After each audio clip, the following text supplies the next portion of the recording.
आऊज़ बिल्लाहि मिनश्शैतानिर्रजीम बिस्मिल्लाहिर्रहमानिर्रहीम। प्यारे बच्चों, अस्सलाम वालेकुम वरहमतुल्लाहि वबरकातुहू। यह छ दोयमी जमात सुंद उर्दू यथ मज छ सबक यथ नाव छ अच्छे बच्चे।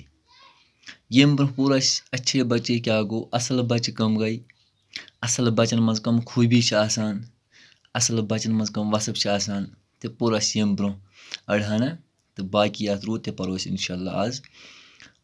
यम ब्रोह पूर गोड़त हम सुबह सवेरे जागते हैं, असल बच्चे सुबह सुबह वथान नंदर, पन दान से साफ करान, अथ बुथ छलान, अच्छा तम पत नहाते हैं, बेश करान स्नान, अपने नाखन तराशते हैं, पन नम तुलान, नाखन माने गई नम, साफ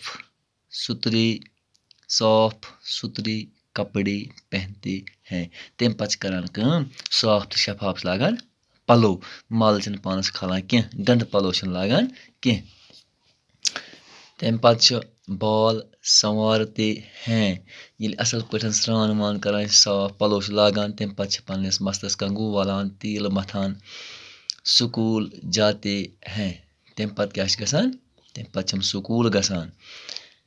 हम फलों और सब्जियों के छिलके कूड़ेदान में डालते हैं।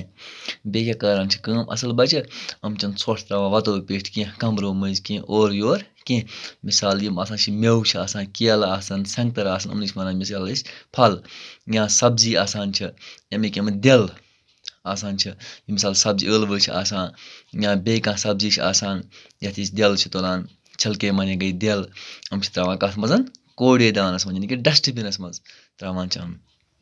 अपने माहौल को साफ रखते हैं, अति हम थावान पनुन माहौल साफ, ये हम थावान पनुन ओंद पोक तो साफ, पनुन पान तो साफ तो माहौल रोजान साफ।